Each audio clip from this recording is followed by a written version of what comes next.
Alright guys, so this video is going to go over the gym Leco preacher curl, which will train your bicep. And this machine, benefit of a preacher curl is you've got a lot of stability with having the pad here for your upper arm to rest on. It's harder to use any sort of momentum. So when we're thinking about setting it up, we want our elbow in line with the axis of rotation. You might not be able to see it from here, but it's basically where the arm pivots around, where the arm attaches. That's where we want our arm in line with. So to do so, we're going to move this chest support. For myself, I've got 3 holes showing. That's how I can standardise how I've got the machine set.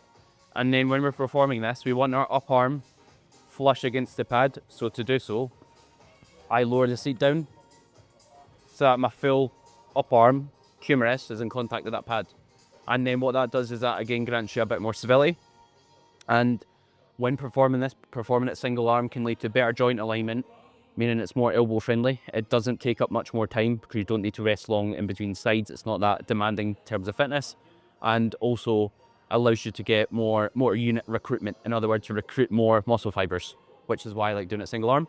So what I'm thinking about doing is making sure my arms all lined up. So I don't want to grab excessively wide. So I pull in. I want to pull the way the machine's going. And I'm thinking about pressing the base of my hand onto the handle to get a grip, not just grabbing it, because that puts a bit of stress on the wrist joint. So I'm establishing my grip.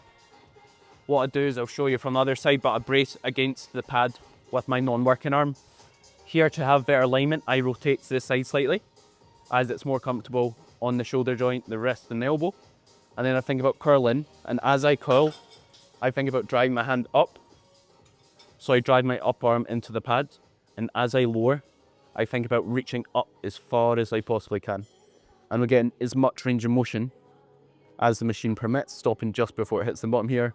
Thanks very much for watching. The full video is available exclusively to my online coaching and personal training clients. If you're interested in any of the 2 services, feel free to inquire via messaging me on any of my social media platforms or via the link in the description if applicable, depending on where you're watching this.